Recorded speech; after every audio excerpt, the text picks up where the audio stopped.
Assalamualaikum warahmatullahi wabarakatuh. Ya, ketemu lagi dengan saya Nina Dwi Lestari. Hari ini kita akan belajar tentang bagaimana akreditasi di suatu puskesmas. Ya, mungkin rekan-rekan sebelumnya sudah mendapatkan mata kuliah juga yang sama terkait akreditasi, cuman akreditasi rumah sakit. Nah, di sini kita akan banyak belajar tentang bagaimana proses akreditasi khususnya di fasilitas tingkat pertama, yaitu salah satunya adalah puskesmas. Nah, di sini akreditasi puskesmas mungkin juga prosesnya hampir sama dengan yang ada di rumah sakit, maupun mungkin teman-teman pernah terlibat di dalam proses akreditasi yang ada di institusi pendidikan. Nah, di sini ada 3 komponen besar yang nanti akan dinilai dalam proses akreditasi. Di antaranya juga terkait manajemen. Kemarin kita sudah belajar tentang kepemimpinan dan juga manajemen di puskesmas. Kemudian itu juga akan dinilai dalam proses akreditasi puskesmas. Kemudian kemarin kita sudah belajar juga tentang layanan puskesmas, yaitu ada UKM atau upaya kesehatan berbasis masyarakat, dan juga ada juga UKP atau upaya kesehatan berbasis perseorangan. Nah, di sini kita akan belajar bagaimana proses akreditasi dengan menilai 3 elemen besar yang ada dalam rincian akreditasi puskesmas. Ya, akreditasi puskesmas itu apa? Jadi di sini akreditasi itu adalah suatu proses pengakuan, ya, diakui oleh suatu lembaga independen, di mana lembaga independen ini merupakan lembaga yang tidak terikat dengan institusi ataupun pihak lain yang nanti akan mempengaruhi. Jadi mereka tidak ada ikatan, di mana lembaga independen ini khusus ditetapkan oleh menteri, di mana puskesmas ini akan mendapatkan akreditasi puskesmas ketika dia sudah memenuhi suatu standar akreditasi yang telah ditetapkan. Kemudian akreditasi puskesmas ini digunakan untuk menilai sistem manajemen mutu. Yang tadi saya katakan ada manajemen kepemimpinan, di situ bagaimana puskesmas itu melakukan penilaian terkait mutu.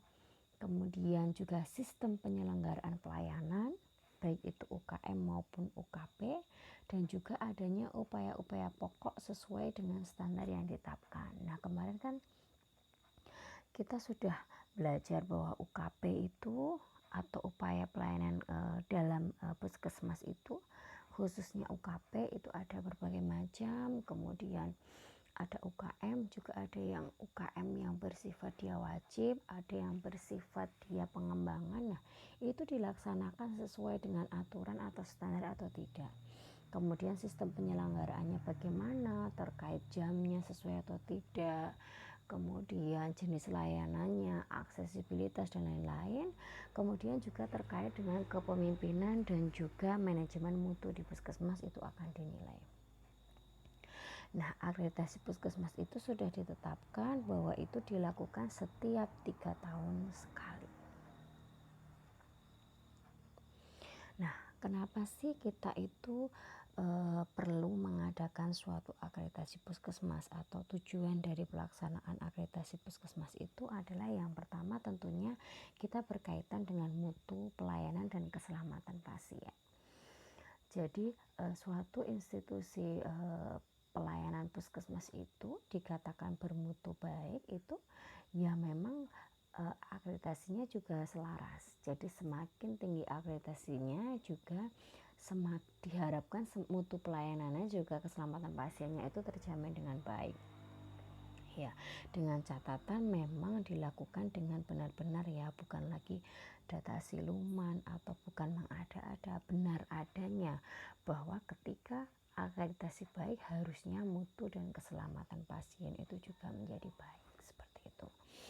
Kemudian juga di sini ketika akreditasi itu terjamin, tentunya perlindungan bagi SDMK atau sumber daya manusia kesehatan, tenaga kesehatan yang ada di dalamnya juga akan terlindungi. Kemudian masyarakat yang menerima pelayanan kesehatan baik itu UKM maupun UKP juga akan terlindungi. Berikut juga dengan lingkungan, karena nanti juga ada standar dalam puskesmas itu seperti apa, standar lingkungannya, bangunannya seperti apa, izinnya seperti apa, itu sudah ada standarnya sendiri.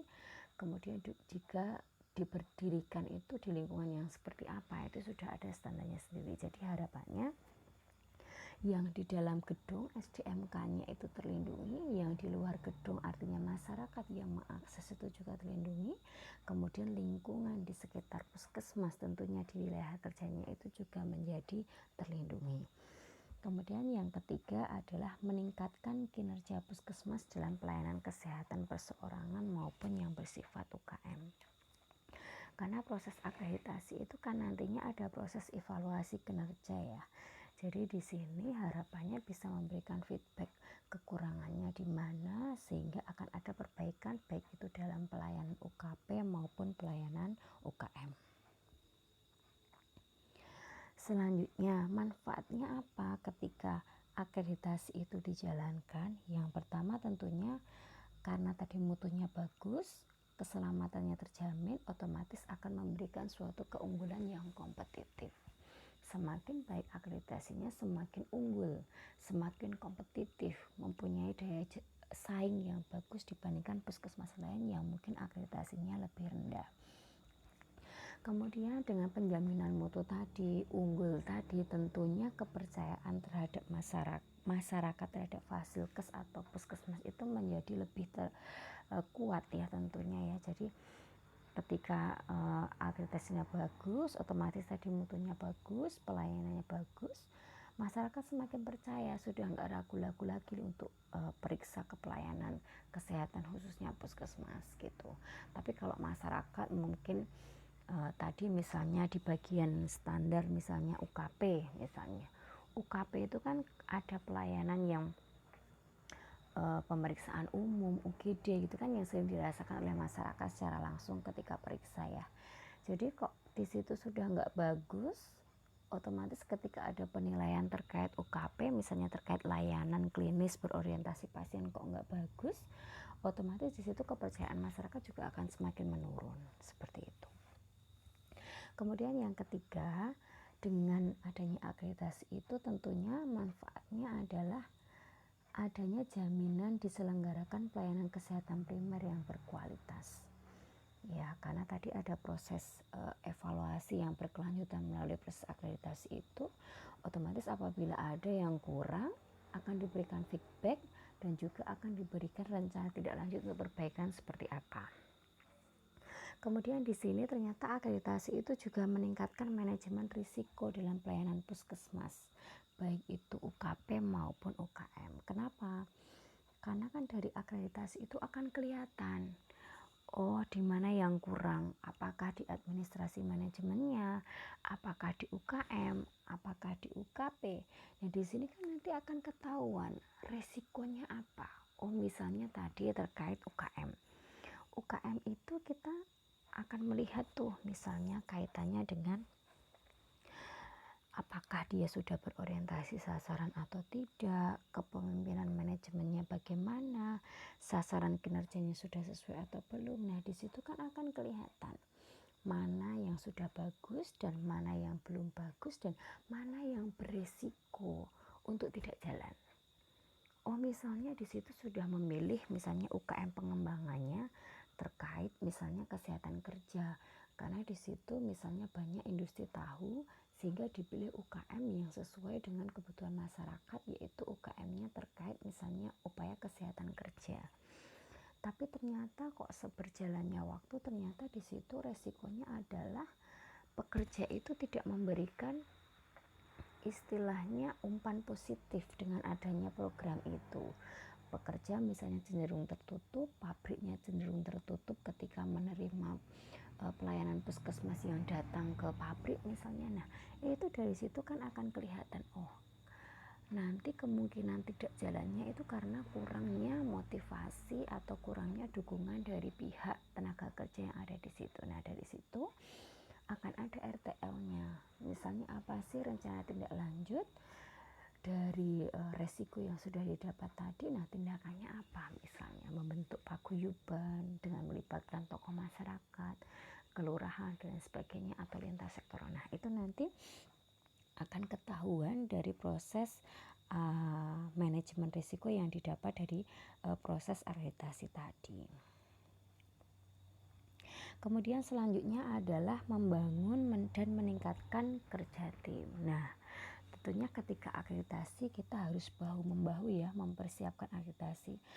Nggak hanya akreditasi puskesmas, tapi akreditasi di institusi pendidikan, misalnya kayak kemarin PSIK dan MKEP itu baru aja ya melakukan akreditasi. Nah di situ ada proses teamwork di situ, karena untuk yang akreditasi puskesmas itu kan ada 9 standar ya. Nanti yang harus dipenuhi dari 3 komponen besar itu totalnya ada 9 standar. Nah 9 standar itu dari 1 sampai 9 otomatis punya keterkaitan, karena ada standar 1 sampai 3 itu pasti berkaitan dengan standar 4 sampai dengan standar 6. Nanti standar 7 pasti akan berkaitan dengan standar 9 dan lain sebagainya. Itu jadi butuh teamwork untuk bisa saling berkesinambungan. Kemudian yang keenam adalah meningkatkan reliabilitas dalam pelayanan, ketertiban, pendokumentasian, dan konsistensi dalam bekerja. Nah, dengan adanya penilaian akreditasi ini, mau nggak mau ada proses pendokumentasian secara benar, bagus, dan konsisten gitu.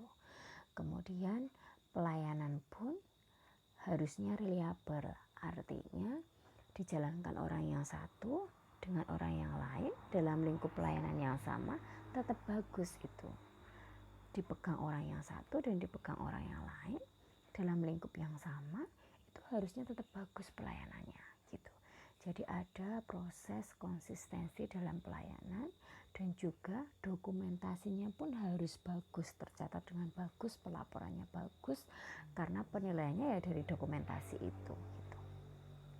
Selanjutnya adalah meningkatkan keamanan dalam bekerja. Kan tadi sudah disebutkan bahwa tujuannya dari akreditasi adalah adanya perlindungan ya tadi. Nah, perlindungan itu untuk apa? Tentunya itu dapat meningkatkan keselamatan atau keamanan dalam bekerja, khususnya untuk SDMK atau sumber daya manusia kesehatan, seperti itu. Kemudian di sini ada dasar hukum pelaksanaan akreditasi. Ini sudah ada, yaitu ada Permenkes RI nomor 75 tahun 2014 yang memang di sini mengatur tentang akreditasi puskesmas, bahwa puskesmas wajib diakreditasi itu secara berkala 3 tahun sekali. Kemudian juga ada Permenkes khusus untuk akreditasi itu nomor 46 tahun 2015, itu tentang akreditasi puskesmas, klinik pratama, tempat praktik mandiri dokter, dan juga tempat praktik mandiri dokter gigi. Jadi intinya di sini akreditasi puskesmas dan akreditasi fasilitas kesehatan tingkat pertama yang lainnya itu sudah ada Permenkesnya sendiri, yaitu Permenkes nomor 46 tahun 2015. Nah, siapa yang menilai akreditasi puskesmas itu? Nah, di sini sudah saya katakan di atas bahwa sudah ada lembaga independen yang dibentuk oleh Menteri Kesehatan yang dinamakan Komisi Akreditasi Puskesmas, dan saya katakan tadi FPKTP atau Fasilitas Pelayanan Kesehatan Tingkat Pertama. Misalnya contohnya tadi ada klinik pratama, tempat praktik mandiri dokter, dan tempat mandiri dokter gigi salah satunya gitu. Kemudian selanjutnya siapa sih yang dikatakan tim pelaksana akreditasi? Kalau tadi kan penilaian akreditasi ya, yang menilai itu siapa? Yang menilai adalah lembaga independen, yaitu Komisi Akreditasi Puskesmas, dibentuk oleh Menkes. Kemudian pelaksanaannya siapa? Pelaksana itu nanti ada yang dinamakan tim akreditasi puskesmas, ada tim pendamping, yaitu tim pendamping itu dari Dinas Kesehatan Kabupaten atau Kota, ada juga nanti tim akreditasi Dinas Kesehatan Provinsi, ada lagi nanti tim surveyor dari proses akreditasi itu sendiri. Nanti saya akan jelaskan satu-satu. Di sini yang pertama adalah tim akreditasi puskesmas. Siapa itu tim akreditasi puskesmas ya? Tim akreditasi puskesmas itu ya yang ada di dalam puskesmas itu sendiri. Jadi kayak misalnya institusi pendidikan yang ada tim task force untuk akreditasi. Jadi membentuk suatu tim sendiri yang khusus untuk bertanggung jawab dalam pelaksanaan akreditasi puskesmas. Nah, ini biasanya yang membentuk adalah kepala puskesmas. Nanti akan menyiapkan PJ-PJ-nya atau membagi task force, misalnya standar 1 siapa, kemudian standar 2 siapa, gitu nanti sudah ada disiapkan sendiri, jadi internal dari puskesmas itu sendiri. Kemudian yang kedua, tingkat di atasnya ada yang dinamakan tim pendamping Dinas Kesehatan Kabupaten atau Kota. Nah, siapa ini? Nah, ini levelnya adalah di level Dinas Kesehatan Kabupaten atau Kota. Nah, di sini siapa yang ada di dalamnya? Itu bisa juga terdiri dari pejabat fungsional atau struktural dari Dinas Kesehatan itu sendiri. Dalam artian di sini adalah Dinas Kesehatan Kabupaten atau Kota. Tapi boleh juga di sini pihak ketiga atau lembaga lain yang memang direkrut untuk mendampingi puskesmas dalam penyelenggaraan akreditasi. Jadi boleh nih melibatkan pihak ketiga di luar dari pejabat struktural atau fungsional dari Dinas Kesehatan Kabupaten atau kota gitu. Jadi ada tim sendiri dari luar, misalnya merekrut seseorang yang memang paham untuk mendampingi penyelenggaraan akreditasi puskesmas yang direkrut oleh Dinas Kesehatan Kabupaten atau Kota, itu juga boleh gitu. Nah, pendampingan itu terbagi menjadi 2 macam. Nah, nanti ada pendampingan pra-akreditasi dan juga pendampingan pasca akreditasi. Nah, saat pra atau sebelum akreditasi itu ngapain gitu. Nah, di sini tujuannya adalah menyiapkan puskesmas agar memenuhi standar akreditasi. Jadi di sini tim pendamping dari dinas kabupaten atau kota itu nanti akan mendampingi, akan memberikan saran, akan memfasilitasi, akan memberikan masukan. Istilahnya apa ya?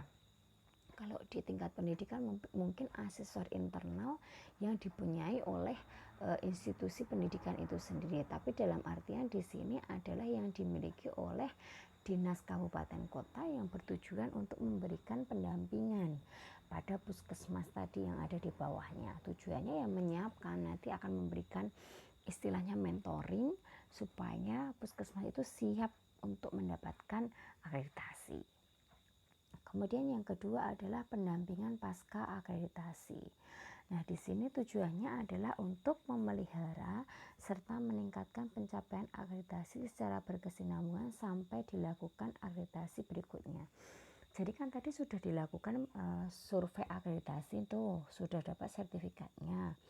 Misalnya sudah dapat sertifikat akreditasi.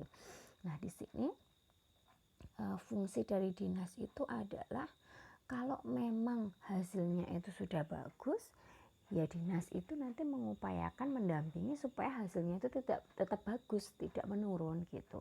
Nah, kalaupun misalnya dia belum levelnya itu paling atas, ya bagaimana dinas itu bisa mendampingi puskesmas supaya bisa meningkatkan level akreditasinya sampai dilakukan akreditasi berikutnya.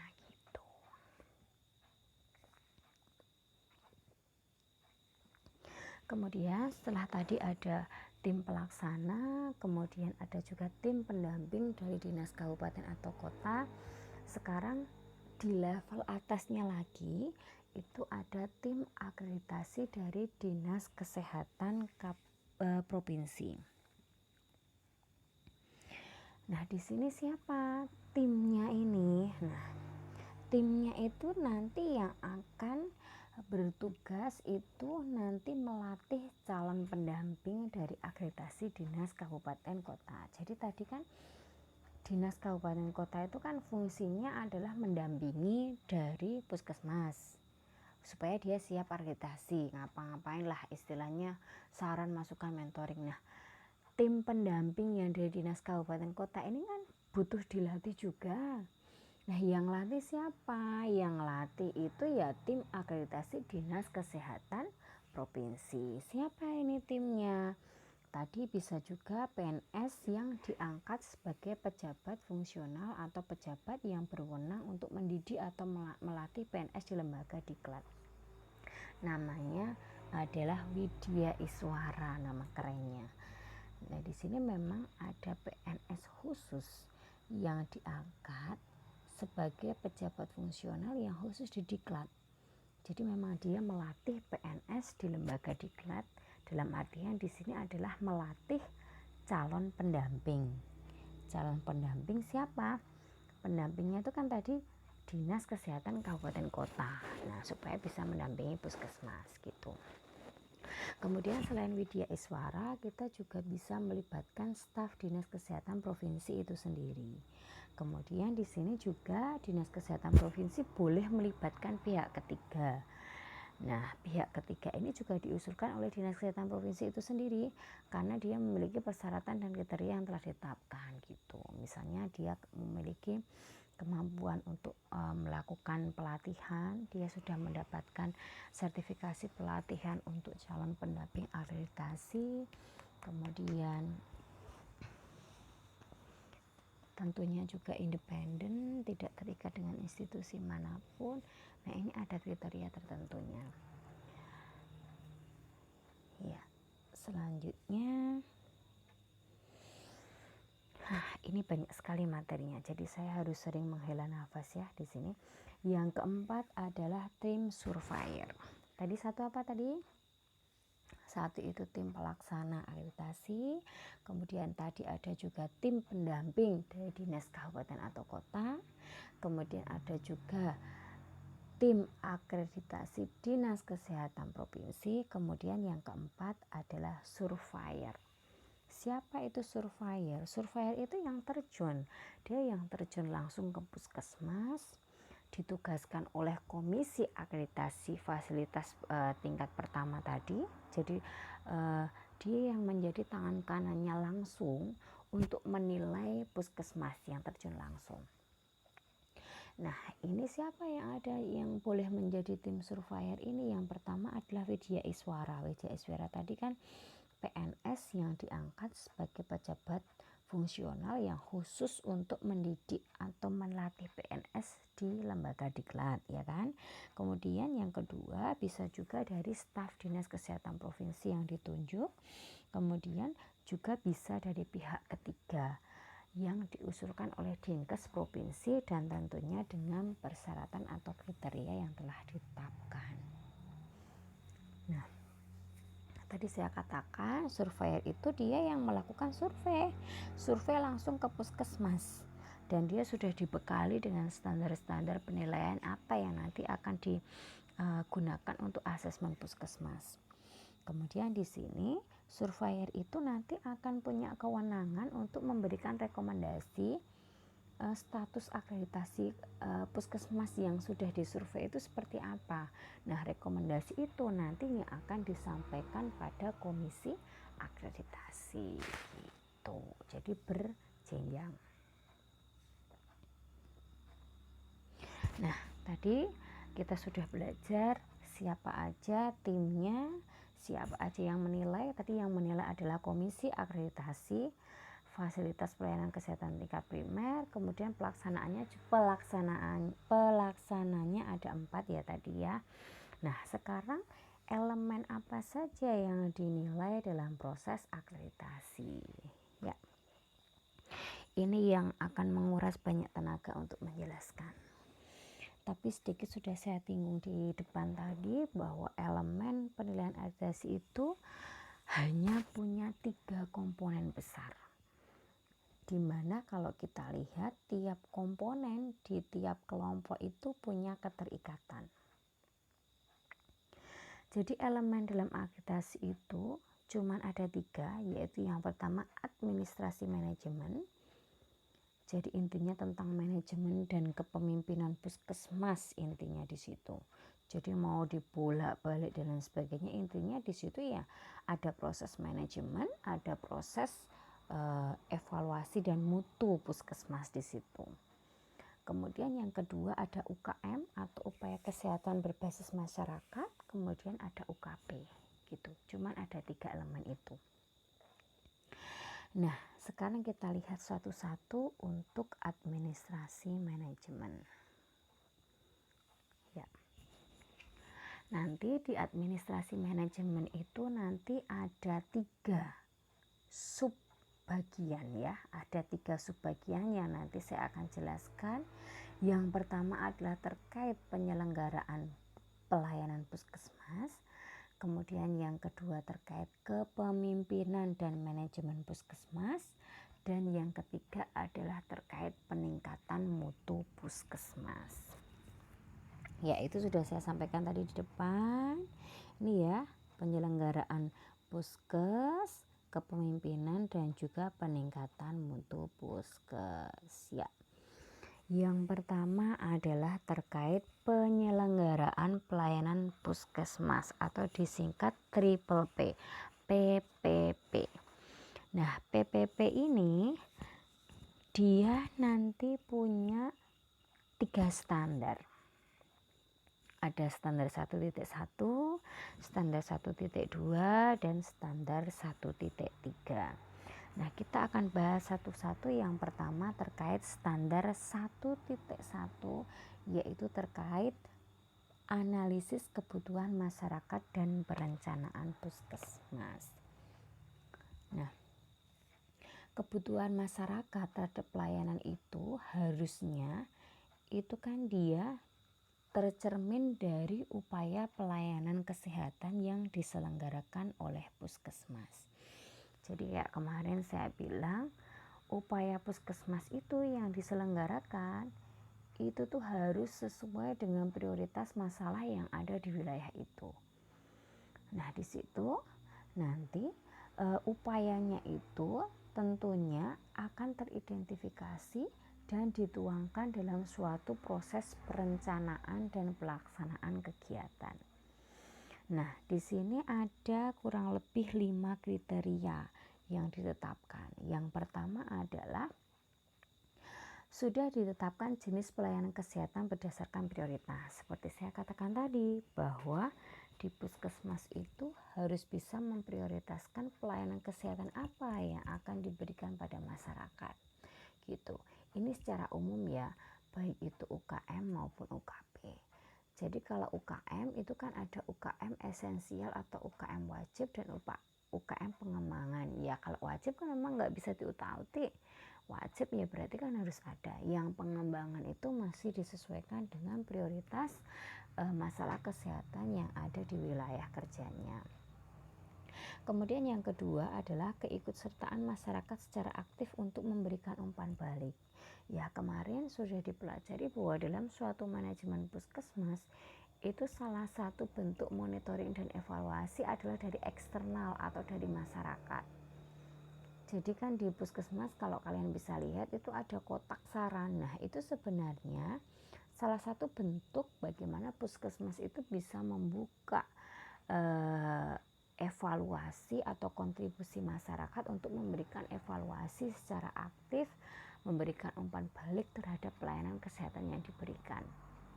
Bahkan kan sekarang ketika pelayanan juga sudah ada monitornya ya, puas, tidak puas, puas, sangat puas, itu kan sudah ada. Nah itu bisa dimanfaatkan untuk memberikan umpan balik pada pelayanan puskesmas. Kemudian yang ketiga adalah tanggapan dan pengembangan yang inovatif. Dari umpan balik tadi yang diberikan, baik itu dari masyarakat ataupun dari atasnya yaitu Dinas Kesehatan Kabupaten atau Kota, itu nanti puskesmas harusnya bisa memberikan feedback atau umpan balik yang inovatif dalam artian memenuhi kebutuhan masyarakat dan sesuai dengan umpan balik yang diberikan oleh pihak luar tadi. Kemudian di proses perencanaan juga harus terlihat jelas di situ adanya renstra yang sesuai visi misi. Puskesmas tentunya memiliki visi misi yang visi misi itu harus selaras dengan dinas, kabupaten atau kota yang ada di atasnya. Nah, renstranya itu juga harus menyesuaikan visi misi gitu. Jadi harus selaras antara renstra, visi misi puskesmas dan visi misi di atasnya, yaitu dinas, kabupaten atau kota. Kemudian di sini juga harus ada monitoring dan revisi dari pimpinan puskesmas.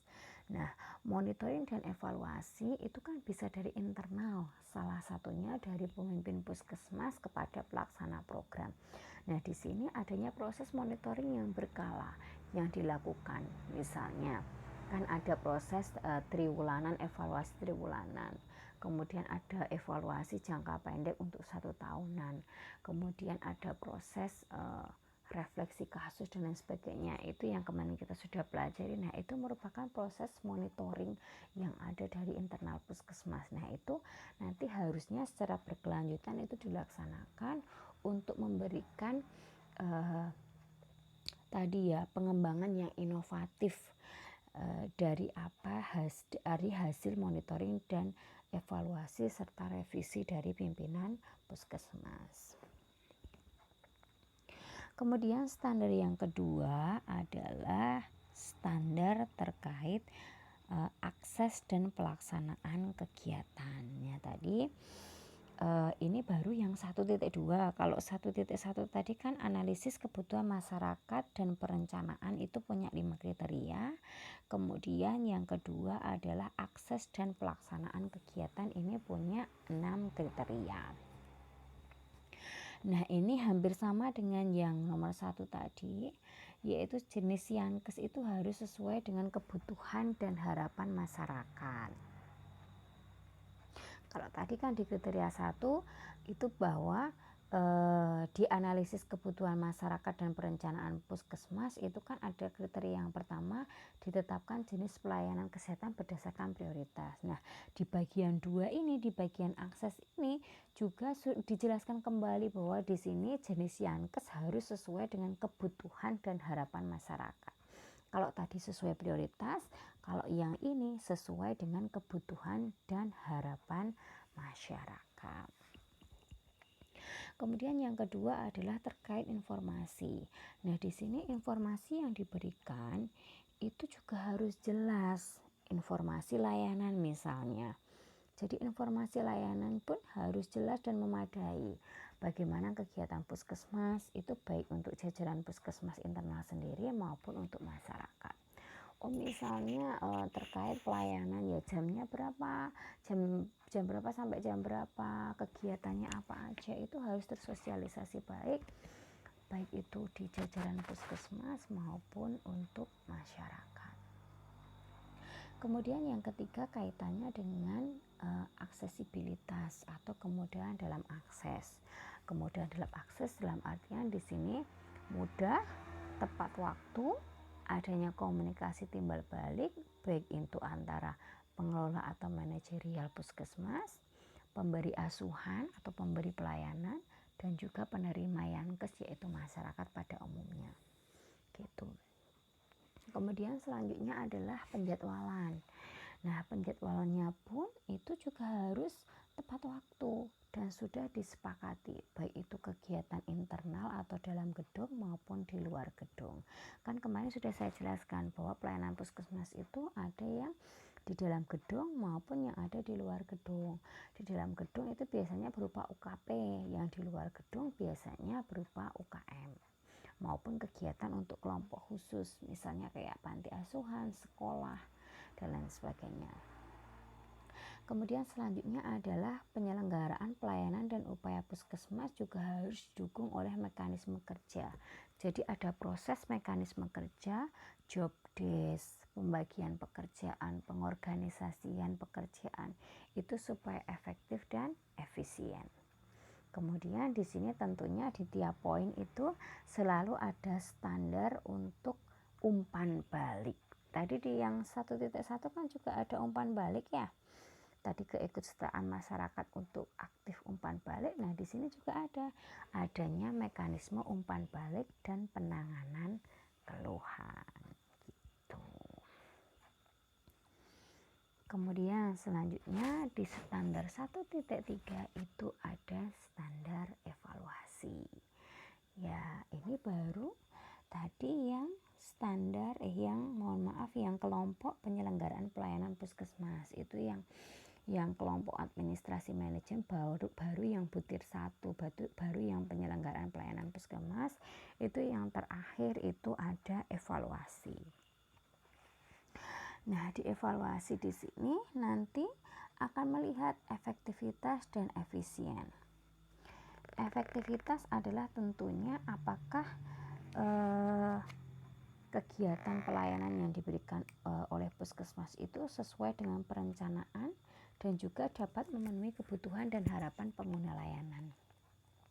Kemudian efisiensi di sini adalah dapat memobilisasi sumber-sumber yang ada di puskesmas maupun yang ada di masyarakat gitu.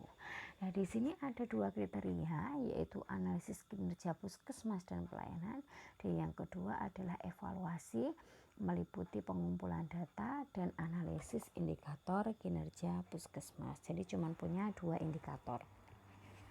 Ya, itu untuk yang standar 1 atau standar untuk penyelenggaraan pelayanan puskesmas. Jadi saya ulangi, tadi di administrasi manajemen itu ada sub yang pertama yaitu terkait penyelenggaraan pelayanan puskesmas atau PPP.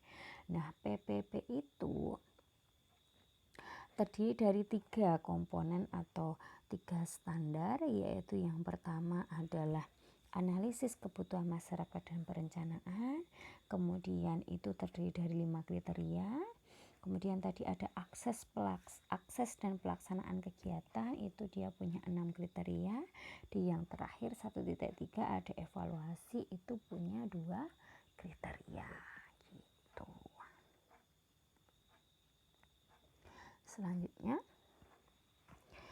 Selanjutnya itu standar yang kedua, yaitu kepemimpinan dan manajemen puskesmas. Ini masih di administrasi manajemen ya, itu tadi poin yang kedua yaitu terkait kepemimpinan dan manajemen puskesmas.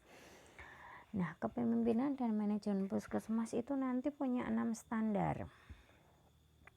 Yang pertama adalah terkait persyaratan puskesmas ya. Ternyata puskesmas itu punya syarat. Di sini ada kriteria yaitu syarat lokasi, syarat bangunan dan ruangan, yang ketiga adalah syarat terkait sarpras. Nah, lokasi itu dia puskesmas itu lingkupnya adalah lingkup kecamatan ya. Dan dia harus sesuai dengan rasio penduduk. Jadi kayak kemarin kan sudah ditetapkan ada perkotaan, kemudian terpencil, jumlah tenaganya seperti apa gitu kan, jumlah penduduknya bagaimana gitu kan. Kemudian di sini juga lokasi itu juga terkait ketersediaan layanan dan jumlah penduduk, kemudian kemudahan dalam aksesibilitas, kemudian lingkungannya juga sesuai dengan persyaratan, dan tentunya memiliki izin yang berlaku gitu. Kemudian selanjutnya bangunan dan ruangan. Bangunannya itu permanen ya. Kemudian yang kedua, bahwa puskesmas itu tidak boleh bergabung dengan bangunan lain. Artinya dia tidak boleh jadi satu dengan unit kerja yang lain, atau bahkan tidak boleh sampai menjadi satu dengan tempat tinggal. Itu nggak boleh. Itu secara persyaratan bangunan dan ruangan itu nggak boleh.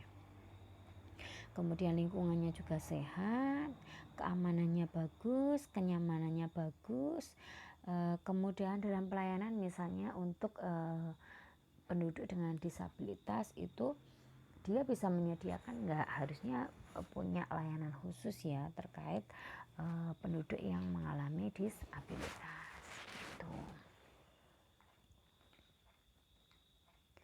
Kemudian selanjutnya sarpras itu ya tentunya sarprasnya tersedia dan terpelihara serta berfungsi dengan baik seperti itu. Kemudian lanjut untuk terkait persyaratan ketenagaan puskesmas. Jadi di sini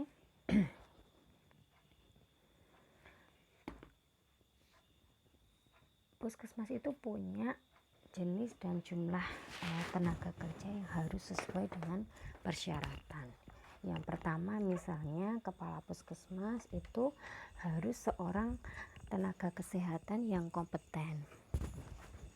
Tenaga kesehatan yang kompeten artinya dia harus sesuai dengan aturan perundangan. Jadi dia harus seorang tenaga kesehatan yang punya syarat dan uraian tugas. Kemudian tersedia tenaga medis dan tenaga kesehatan lain yang sesuai kebutuhan dan jenis pelayanan.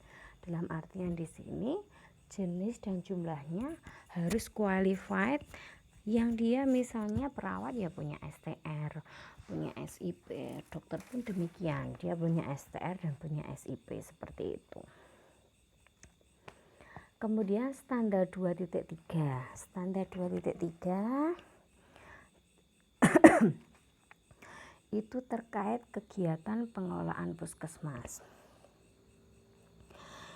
Ya, di standar 2.3 ini bahwa kegiatan pengelolaan puskesmas itu harus menjamin efektivitas dan efisiensi dalam mengelola program dan kegiatan.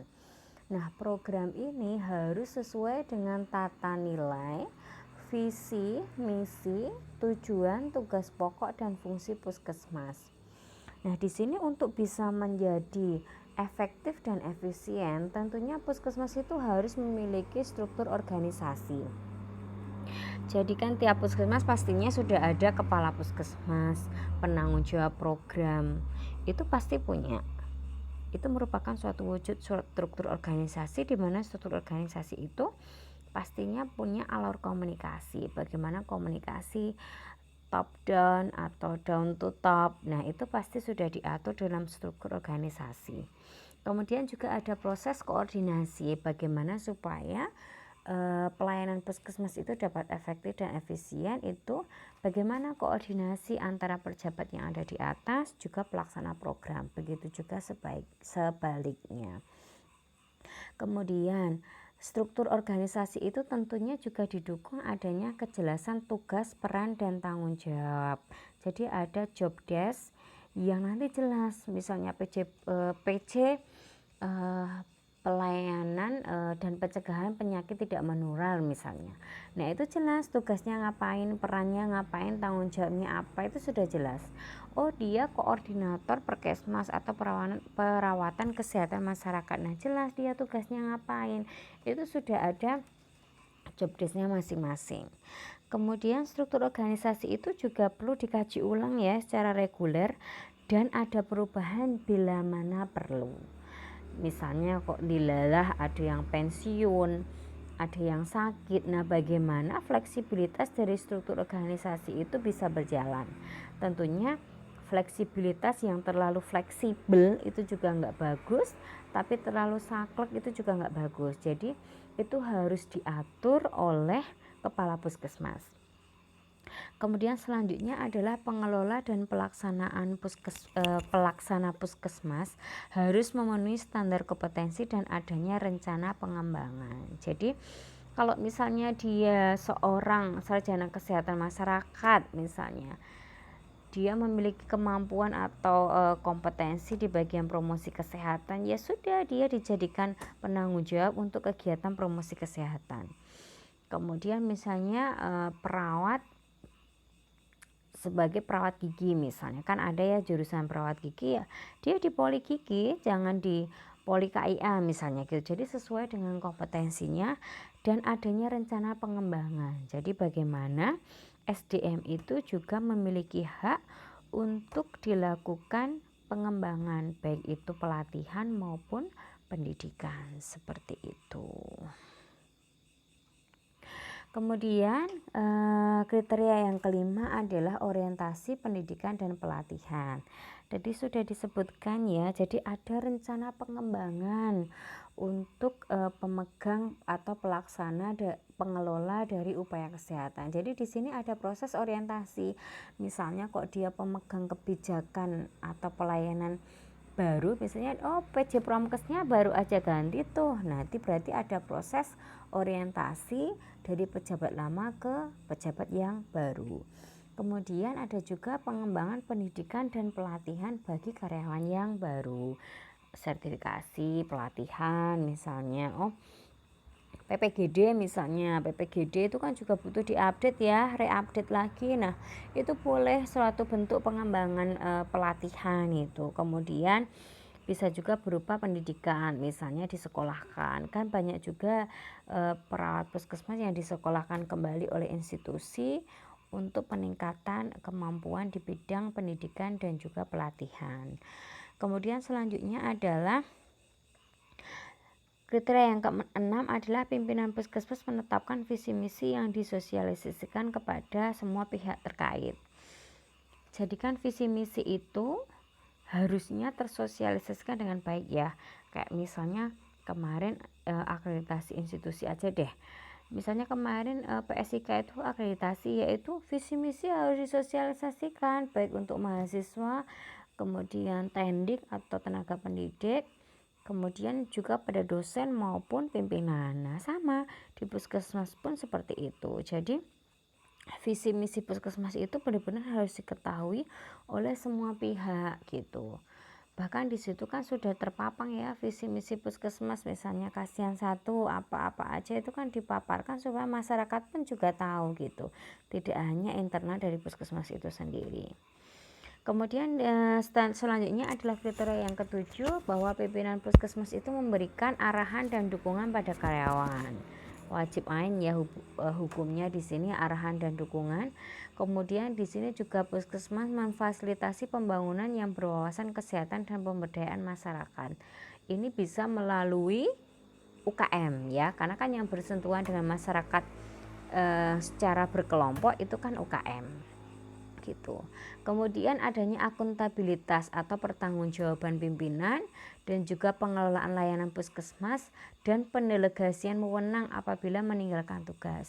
Misalnya kok tadi kepala puskesmas itu ditunjuk untuk melakukan misalnya kegiatan seminar atau workshop di luar puskesmas, ya harusnya ketika dia memegang sesuatu pada hari itu ya dia mendelegasikan pada orang lain. Berikut pula misalnya seorang PJ, misalnya tadi PJ pencegahan dan penularan pencegahan penyakit tidak menular misalnya, itu ketika dia meninggalkan tugasnya karena alasan tertentu ya harusnya didelegasikan pada orang lain yang kemudian nanti memegang peran itu, harus didelegasikan bahkan diorientasikan kalau memang dia belum paham sama sekali. Kemudian selanjutnya adalah pimpinan dan pengelola pelayanan puskesmas menjalin hubungan lintas program dan lintas sektoral. Jadi di puskesmas itu kan dia syarat dengan kepentingan ya. Dalam artian di sini karena menangani masyarakat secara kompleks dengan berbagai latar belakang masalah, itu memang puskesmas itu membutuhkan kerjasama lintas sektoral. Misalnya terkait lingkungan. Misalnya terkait keseling atau kesehatan lingkungan, itu kan salah satu program yang wajib yang ada di puskesmas ya, dia merupakan program wajib. Jadi itu kita bisa berkolaborasi lintas sektoral misalnya dengan Badan Lingkungan Hidup gitu. Nah, termasuk misalnya pemberantasan tikus, misalnya di situ kok banyak tikus beresiko leptospirosis, ya boleh kerjasama lintas sektoral misalnya dengan Dinas Pertanian misalnya gitu. Karena puskesmas itu syarat kepentingan dalam artian di sini adalah masalah kesehatan dalam masyarakat itu kompleks sekali, jadi tidak mungkin bisa ditangani oleh puskesmas itu sendiri. Kemudian kriteria yang 11 itu nanti di sini banyak sekali ya kriterianya, sampai 17 di sini. Kalau tadi cuman 3 atau 2 kriteria, untuk yang khusus 2.3 ini ada 17 kriteria. Yang ke-11 adalah dokumentasi pedoman prosedur dan kegiatan. Jadi kalau ada SOP, ada prosedur itu ya harusnya terdokumentasi dengan baik ya. Kemudian juga ada proses komunikasi di antara pimpinan, penanggung jawab program dan juga pelaksana upaya puskesmas. Jadi antara pimpinan dan juga pelaksana atau koordinator itu selalu ada komunikasi yang bagus. Jadi bahkan pemberian umpan balik itu harus dilaksanakan dengan baik. Kemudian selanjutnya ada terkait lingkungan ya. Lingkungan itu juga dikelola untuk meminimalkan risiko baik itu pengguna maupun penerima layanan. Jadi lingkungan puskesmas itu harus terjamin dengan bagus ya, supaya resikonya juga risiko keselamatan, risiko kesehatan, risiko keamanan itu juga terminimalisir, yaitu nanti baik untuk petugas kesehatannya itu sendiri atau penyedia layanan maupun penerima layanan yaitu masyarakat. Kemudian di sini juga adanya proses pengelolaan dan optimalisasi jejaring fasilkes di wilayah. Kalau misalnya di situ ada fasilitas kesehatan di wilayah kerja puskesmas ya harus terkoordinir dengan baik.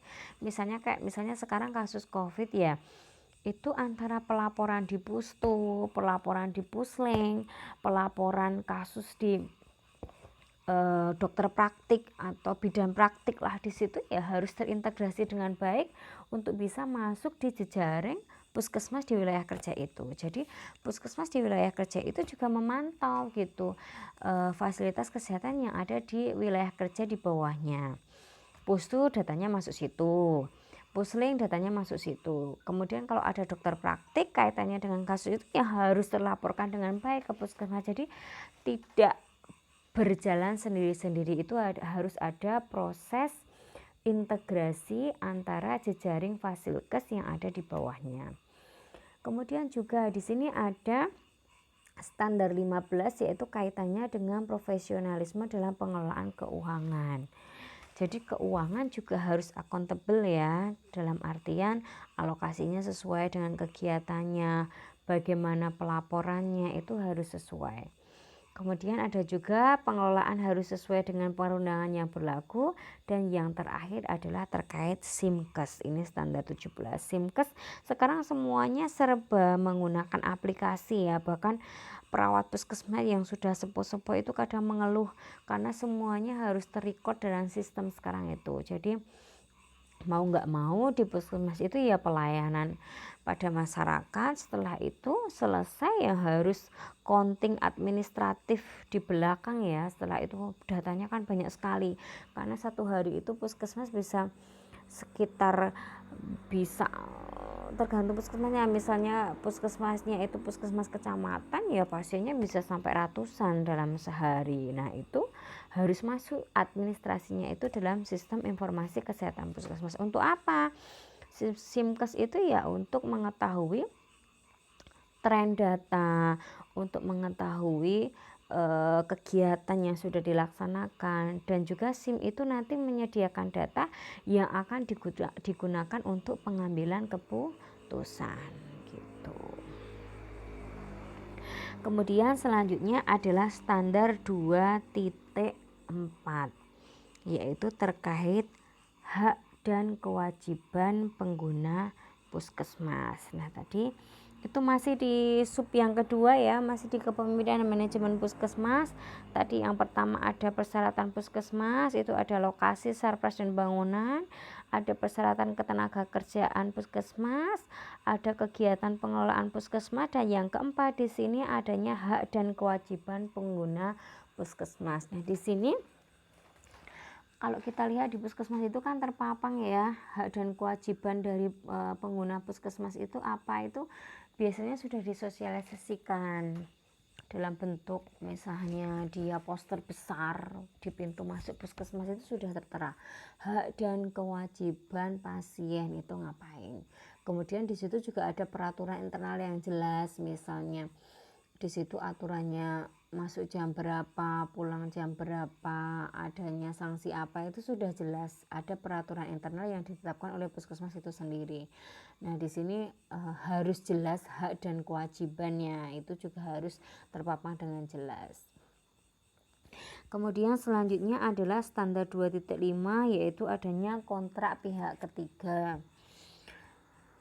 Jadi misalnya di sini kita melibatkan pihak ketiga, misalnya pihak ketiga tadi misalnya boleh dalam proses akreditasi, boleh dalam proses pembangunan puskesmas, boleh dalam proses pelayanan puskesmas, itu kan kadang kita melibatkan pihak ketiga gitu. Jadi rekan-rekan lulusan nurse itu juga banyak kok yang menjadi ini ya, tenaga, istilahnya dia direkrut oleh puskesmas bukan sebagai seorang PNS, tapi dia sebagai pihak ketiga. Misalnya dalam kemarin pelaksanaan PISPK ya, PISPK itu kan kita sebagai perawat puskesmas kan harus door to door dari rumah ke rumah di seluruh wilayah kerjanya. Itu kita boleh melibatkan pihak ketiga, misalnya merekrut orang yang punya kualifikasi khusus untuk membantu pelaksanaan pendataan PISPK itu. Boleh, sangat boleh, tapi punya kriteria di sini, dokumen kontraknya jelas dan juga ada proses monef kinerja dari pihak ketiga itu gitu. Kayak kemarin Germas PISPK itu rata-rata melibatkan pihak ketiga. Kemudian selanjutnya adalah standar 2.6 yaitu pemeliharaan sarpras. Pemeliharaan sarpras ini kriterianya cuma satu kok di sini, adalah pemeliharaan sarpras itu dilaksanakan dan didokumentasikan secara jelas dan akurat. Kan ada proses controlling ya di sini dalam penggunaan sarpras, misalnya tabung oksigen, misalnya dia bulan apa, expirednya kapan dan sebagainya, itu harus terdokumentasi dengan baik, inventarisasinya harus baik gitu. Ya, kemudian sub yang ketiga adalah terkait peningkatan mutu puskesmas. Nah, di sini hanya ada satu standar, yaitu standar perbaikan mutu dan kinerja puskesmas itu harus konsisten dan sesuai dengan tata nilai, visi, misi, dan tujuan puskesmas. Nah, di sini ada 7 kriteria, yaitu yang pertama itu ada penanggung jawab manajemen mutu. Khusus untuk mutu ini ada sendiri PJ-nya. Kemudian di sini PJ mutu itu senantiasa menerapkan perbaikan kinerja secara berkesinambungan.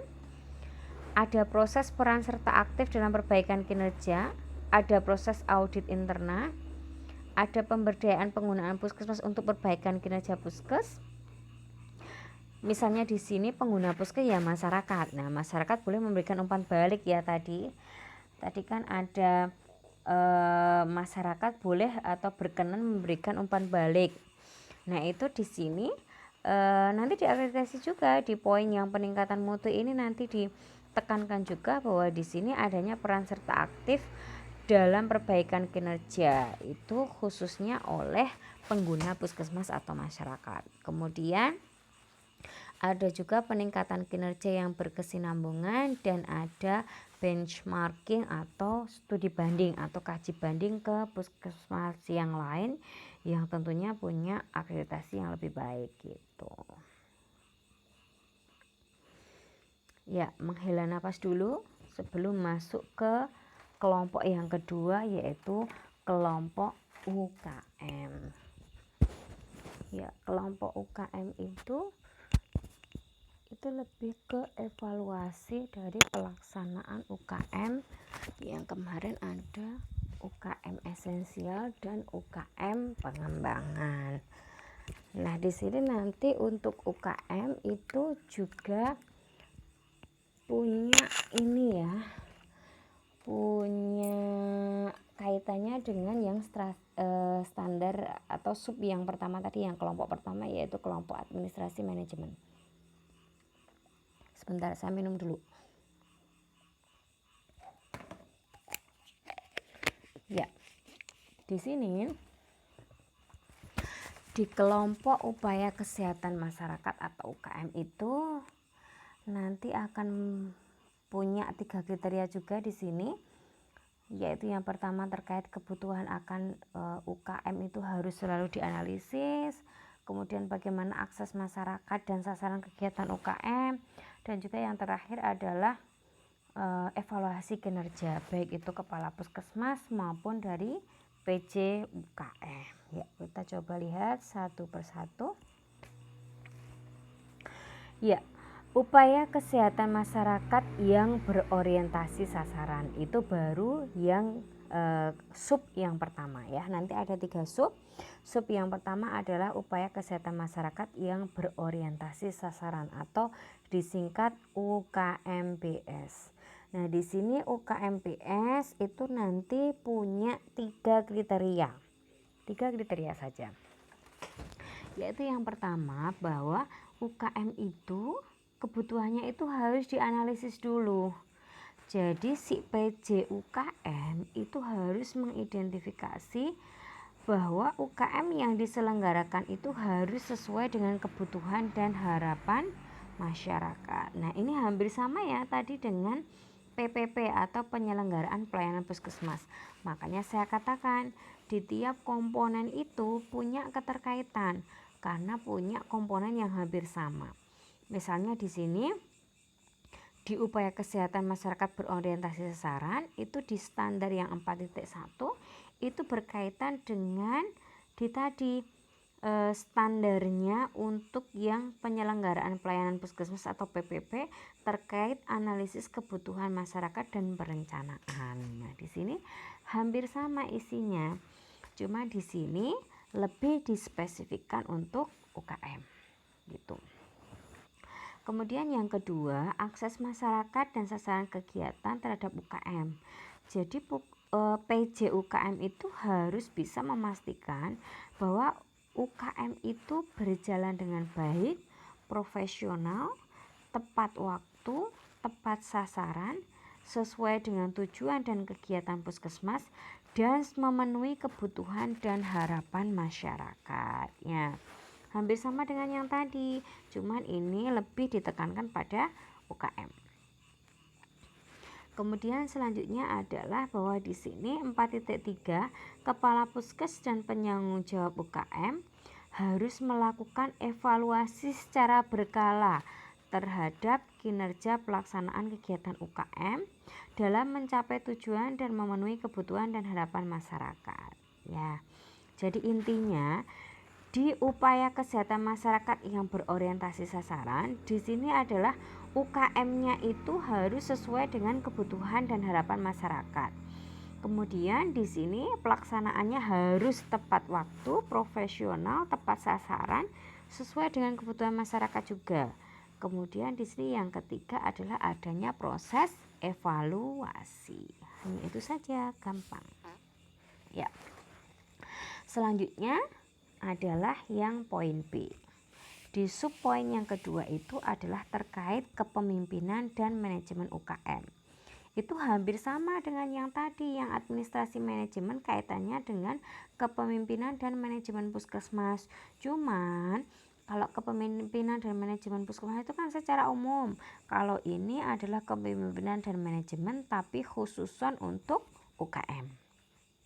Ya. Kalau tadi punya 6 standar di KMP, kalau ini kita punya 7 standar. Nah, standar yang pertama adalah tanggung jawab pengelolaan UKM Puskesmas.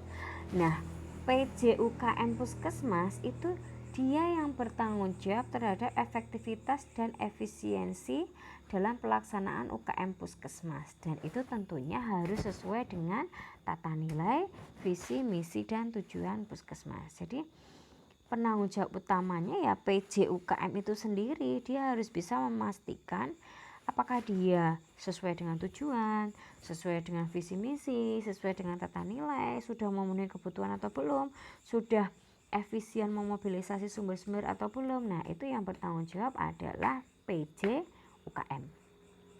Kemudian selanjutnya adalah perencanaan UKM. Nah, UKM itu harus terencana. Terencana itu tentunya dia mengacu pada pedoman dan juga dia sesuai dengan kebutuhan dan harapan masyarakat. Makanya kemarin kan ada Renstra ya. Renstra itu ada 1 tahunan, ada 5 tahunan ya. Bukti Renstranya itu salah satu buktinya itu adalah melalui pelaksanaan upaya kesehatan ya, baik itu UKM maupun UKP. Nah, harapannya dari analisis situasi itu bisa terwujudkan. Misalnya, masyarakat itu butuh apa? Nah, di situ UKM maupun UKP-nya harus bisa memenuhi kebutuhan masyarakat. Kayak tadi misalnya saya contohkan, di wilayah itu banyak industrinya. Nah, UKM pengembangannya lebih kepada upaya kesehatan kerja. Nah, itu seperti itu. Jadi ada proses perencanaan dan ada proses analisis situasi, di mana di situ tujuannya adalah supaya bisa memenuhi kebutuhan dan harapan masyarakat. Kemudian selanjutnya adalah standar yang ketiga adalah terkait pengorganisasian. Sama dengan yang tadi bahwa puskesmas itu harus punya manajemen kaitannya dengan pengorganisasian. Jadi di sini ada PJ. PJ tentunya kalau sudah ada PJ, dia harus punya job desk, tugas dan kewenangannya apa itu harus jelas gitu. Kemudian standar 5.4, nah karena tadi sudah ada PJ-nya, sudah ada tugasnya, tentunya di 5.4 itu ada komunikasi dan koordinasi gitu. Jadi kan percuma ada PJ-nya, tapi kalau nggak ada job desk-nya. Nah, di sini ketika sudah ada PJ, sudah ada job desk. Nah, di sini ada proses komunikasi dan koordinasi. Kemudian selanjutnya tentunya itu diatur oleh kebijakan dan prosedur pengelolaan. Jadi proses tadi itu didasari oleh kebijakan dan prosedur pengelolaan. Nah, itu tentunya kita juga kebijakan dan prosedur itu juga harus mengacu dari kebijakan yang ada di atasnya, yaitu dinas kabupaten atau kota. Kemudian selanjutnya sama dengan yang atas tadi bahwa akuntabilitas pengelolaan dan pelaksanaan UKM itu juga harus jelas. Kemudian harus ada kejelasan hak dan kewajiban sasaran. Hampir sama kan dengan yang poin B yang tadi yang di kelompok pertama. Jadi ini nggak jauh beda. Jadi kalau teman-teman menghafalkan itu sebenarnya juga nggak terlalu sulit, karena poin B di administrasi manajemen itu hampir mirip dengan poin B di kelompok upaya kesehatan masyarakat. Cuman yang poin A tadi secara umum, yang di poin B ini lebih secara khusus untuk yang UKM. Seperti itu. Ya, ada 7 standar ya tadi untuk yang kepemimpinan dan manajemen untuk UKM. Ya, banyak sekali memang yang harus dibahas untuk yang akreditasi puskesmas. Jadi lelah juga menjelaskan ya. Selanjutnya terkait sasaran kinerja. Ya, poin yang ketiga tadi kalau di poin A ada peningkatan mutu, kalau di kelompok yang administrasi manajemen ada peningkatan mutu. Kemudian kalau di upaya kesehatan masyarakat nanti ada sasaran dan kinerja UKM. Ya, sasaran kinerja UKM itu lebih ke arah keperbaikan kinerja ya, sama dengan tadi lebih ke arah mutu, perbaikan kinerja dari UKM. Nah, perbaikan kinerja itu harus secara konsisten dan juga harus sesuai dengan tata nilai, visi, misi, dan tujuan puskesmas. Nah, di sini ada beberapa kriteria ya. Di sini ada 5 kriteria. Yang pertama dia harus berkesinambungan. Jadi dia ada proses kayak kemarin ada PDCA sama. Di sini di proses perbaikan itu juga ada plan, do, check, action-nya. Jadi dia berkesinambungan. Kemudian ada peran aktif dalam perbaikan kinerja, baik internal maupun eksternal. Kemudian ada pemberdayaan pengguna untuk perbaikan kinerja. Jadi karena ini merupakan proses UKM itu adalah upaya kesehatan yang berbasis masyarakat. Jadi di sini masyarakat itu boleh kita berdayakan untuk perbaikan kinerja kita gitu. Jadi bagaimana melibatkan masyarakat untuk bisa memberikan masukan pada kita. Tentunya masukan itu digunakan untuk perbaikan kinerja. Kemudian proses tadi perbaikan tadi itu harus terdokumentasi dengan baik.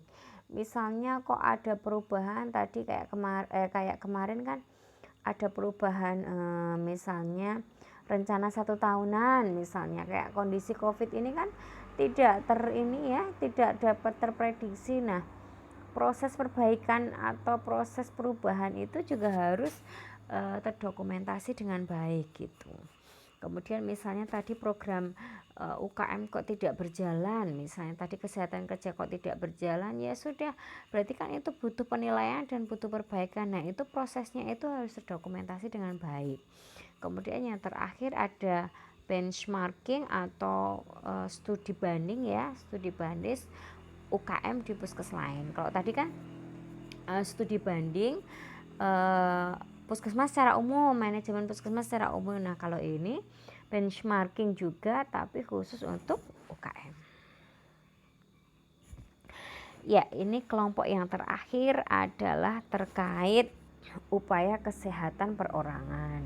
Upaya kesehatan perorangan orientasinya kan berarti lebih ke arah layanan individu. Artinya dia bukan lagi ke arah masyarakat secara umum, dia lebih diprioritaskan pelayanan dalam gedung. Pelayanan luar gedung juga ada individu, cuman dia lebih ke arah directly care. Jadi dia pelayanan langsung kepada individu. Nah, yang dilihat tentunya dari proses pasien itu datang. Jadi ada 10 kriteria yang untuk yang layanan klinis berorientasi pasien. Jadi di UKP itu punya 3 domain ya, punya 3 sub. Yang pertama adalah layanan klinis berorientasi pasien. Yang kedua ada manajemen penunjang layanan klinis. Dan yang ketiga ada peningkatan mutu klinis dan keselamatan pasien atau PMKP. Yang pertama adalah layanan klinis yang berorientasi pasien. Di sini apa yang dilihat? Ya dilihat dari proses pasien itu masuk, pendaftaran, pengkajian, keputusan layanan klinis, atau kita lihat ya perumusan diagnosis keperawatan lah. Kemudian selanjutnya renpranya atau rencana layanan klinisnya, rujukan bila mana ada proses rujukan, kemudian pelaksanaan layanan itu seperti apa, apakah dia dipandu oleh kebijakan, prosedur yang jelas, dan juga ada peraturan yang berlaku. Kemudian adanya juga pelayanan anestesi lokal, sedasi, dan pembedahan. Jadi kan di puskesmas itu kan sebenarnya boleh melaksanakan anestesi lokal, sedasi, pembedahan. Misalnya hekting itu kan butuh anestesi lokal ya, butuh sedasi, butuh pembedahan. Itu enggak apa-apa dilakukan, tentunya pembedahan minor ya di sini. Itu boleh dilakukan di puskesmas dengan anestesi sederhana, tentunya dengan tenaga kesehatan yang dia kompeten dan memadai. Kemudian selanjutnya adalah penkes dan konseling. Nah, penkes ini sasarannya boleh pasien, boleh keluarga. Kemudian bukan masyarakat ya, karena kalau masyarakat nanti layanannya masuk ke UKM. Kalau di sini konteksnya adalah klien dan keluarga.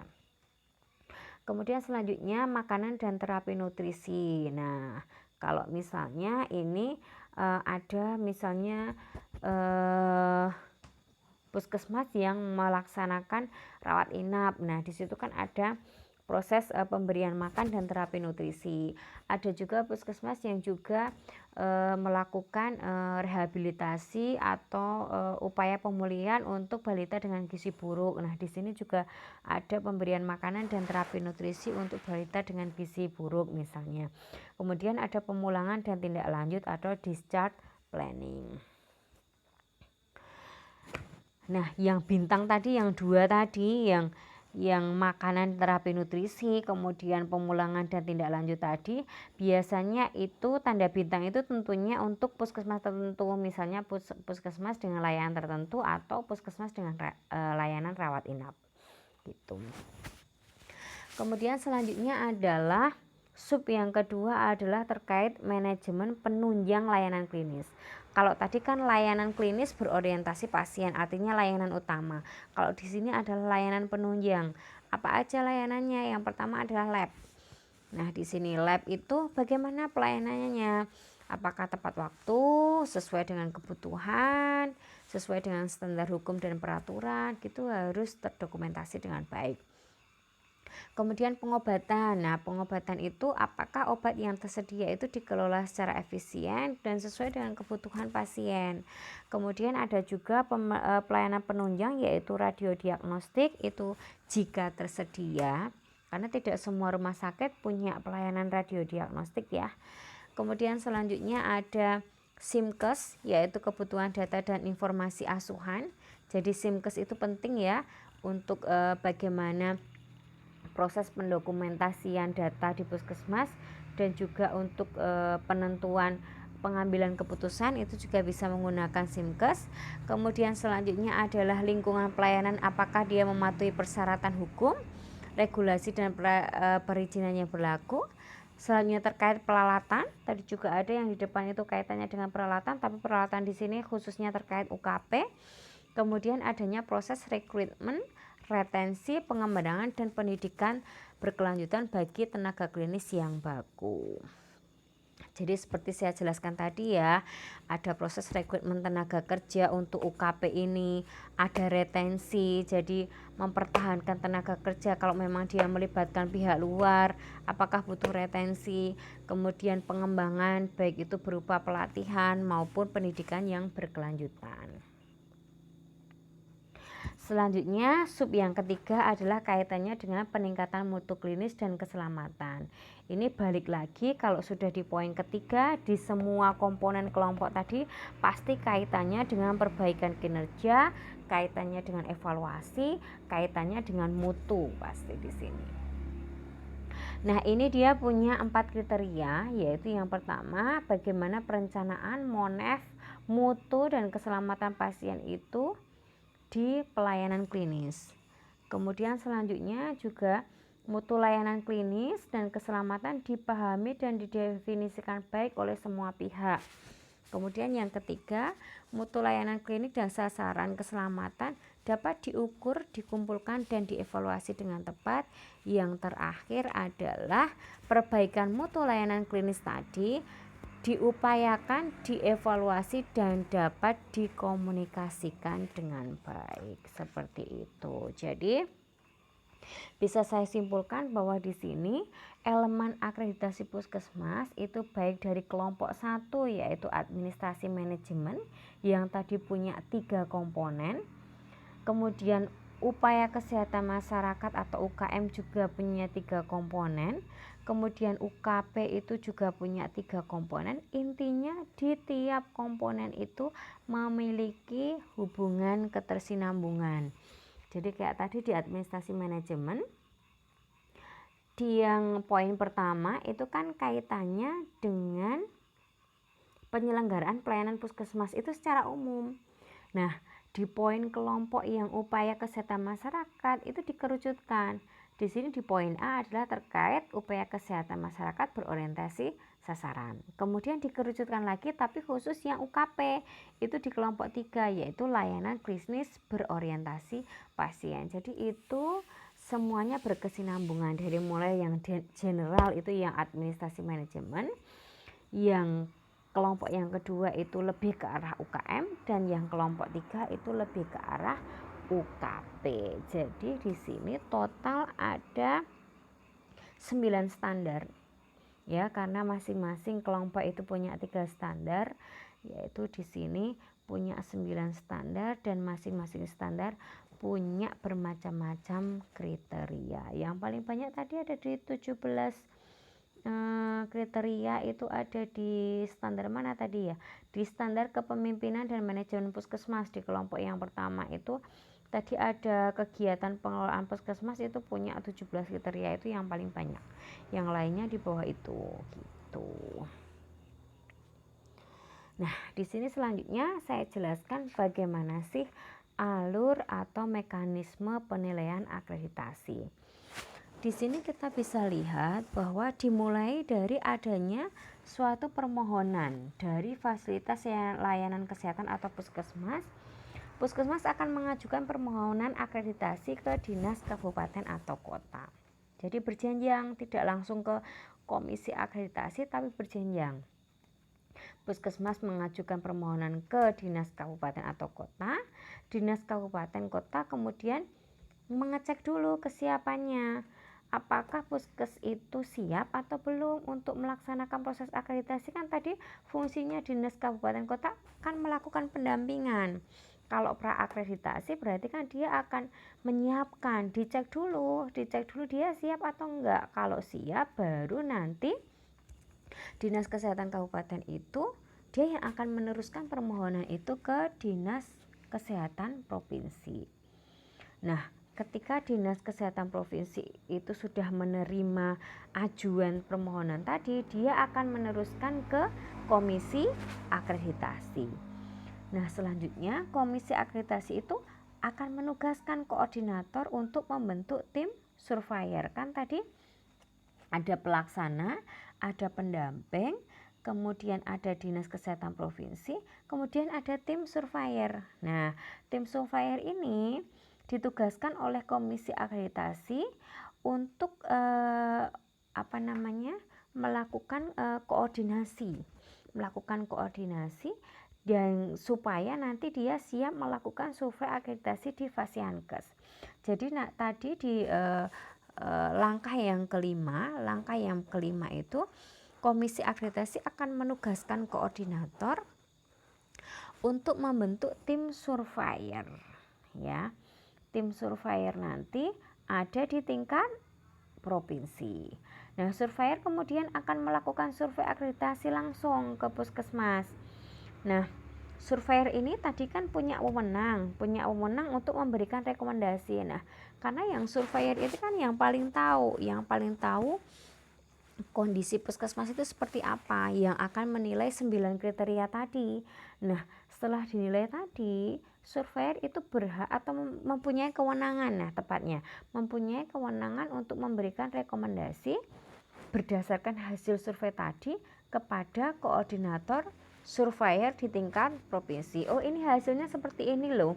Puskesmas ini layak mendapatkan akreditasi yang seperti apa. Nah, itu atas rekomendasi dari surveyor. Kemudian koordinator surveyor provinsi akan meneruskan rekomendasi tersebut ke Komisi Akreditasi. Selanjutnya, Komisi Akreditasi kan akan melakukan sidang untuk menentukan layaknya bagaimana itu nanti dikasih akreditasi apa nanti si puskesmas itu. Nah, nanti ketika sudah melalui proses pengambilan keputusan, akhirnya komisi akan menerbitkan sertifikat akreditasi. Nah, sertifikat akreditasi ini tidak langsung diberikan langsung ke puskesmas, tapi berjenjang juga lewat Dinkes Provinsi. Dinkes Provinsi meneruskan ke Dinas Kabupaten Kota, baru Dinas Kabupaten Kota akan meneruskan ke puskesmas. Jadi prosesnya selalu berjenjang ya, dari permohonan juga berjenjang, kemudian dari pemberian sertifikat atau penerbitan sertifikat pun disampaikan secara berjenjang seperti itu. Nah, di sini saya katakan tadi sudah di awal, bahkan akreditasi itu penetapannya oleh lembaga independen ya. Buktinya apa kalau sudah dia ada proses akreditasi, yaitu ditetapkan dengan adanya sertifikat akreditasi. Sertifikatnya itu nanti isinya apa? Nah, dia akan ditentukan apakah puskesmas itu tidak terakreditasi, apakah dia terakreditasi dasar, madya, utama, atau paripurna. Nah, ini kriterianya sudah jelas tersampaikan di sini, bahwa tidak terakreditasi jika pencapaian, jadi tadi kan ada 9 kriteria ya. Jadi kalau tidak terakreditasi itu nilai bab 1, 2, dan 3 kurang dari 75%, bab 4, 5, 6 kurang dari 60%, dan bab 7, 8, 9 itu kurang dari 20%. Kemudian terakreditasi dasar jika pencapaian nilai bab 1, 2, dan 3 itu lebih dari 75%, dan bab 4, 5, 6 itu lebih dari sama dengan 60%, dan bab 7, 8, 9 itu lebih dari sama dengan 20%. Begitu seterusnya untuk klasifikasinya, dia madya, utama, dan paripurna.